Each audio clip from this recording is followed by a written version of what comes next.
নাচের মধ্যে এত নাচ কেন? আরে নাচতে কইছে এই জন্যই তো এত নাচ।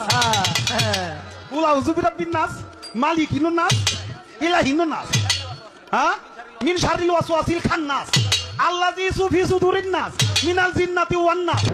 বাউল আবুল সরকার নামে এক ব্যক্তি দীর্ঘদিন ধরে ইসলাম, আল্লাহ ও রসুল সাল্লাল্লাহু আলাইহি সাল্লামকে নিয়ে এমন সব অকথ্য ও অশ্লীল ভাষায় কটূক্তি করছে যা কোনো সভ্য সমাজে গ্রহণযোগ্য নয়।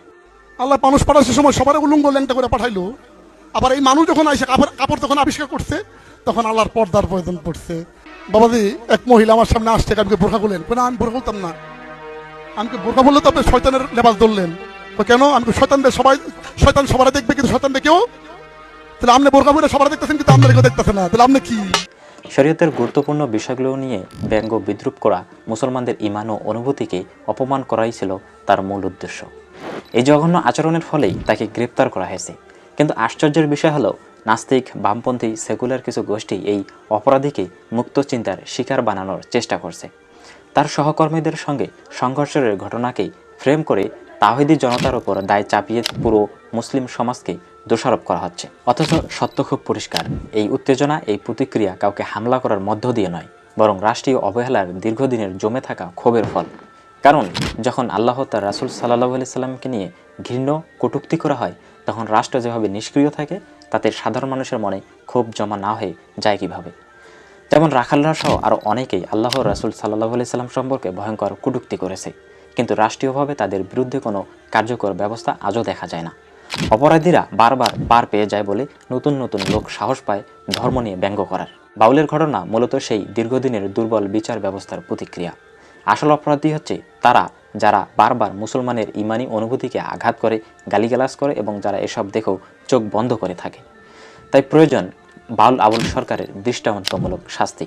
শুধু একজনকে জেলে দিলেই হবে না, ইসলাম ও মুসলমানদের বিরুদ্ধে এমন নোংরা বিদ্বেষ ছড়ানোর প্রবণতাকে আইনের আওতায় না আনলে সমাজে কখনোই শান্তি ফিরবে না।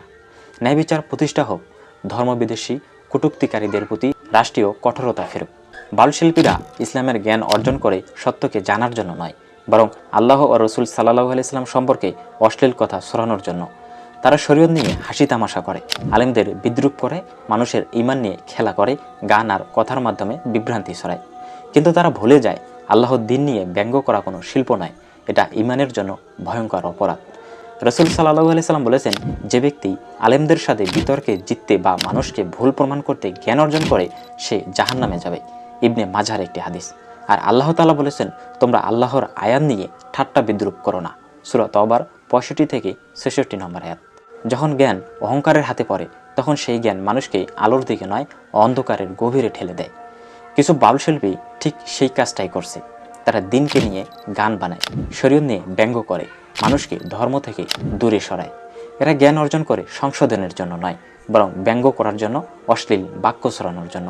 এটা শিল্প নয়, এটা দ্বীনের বিরুদ্ধে বিদ্রূপের এক ভয়ঙ্কর রূপ, যার ফল বিপজ্জনক দুনিয়াতেও আখিরাতেও।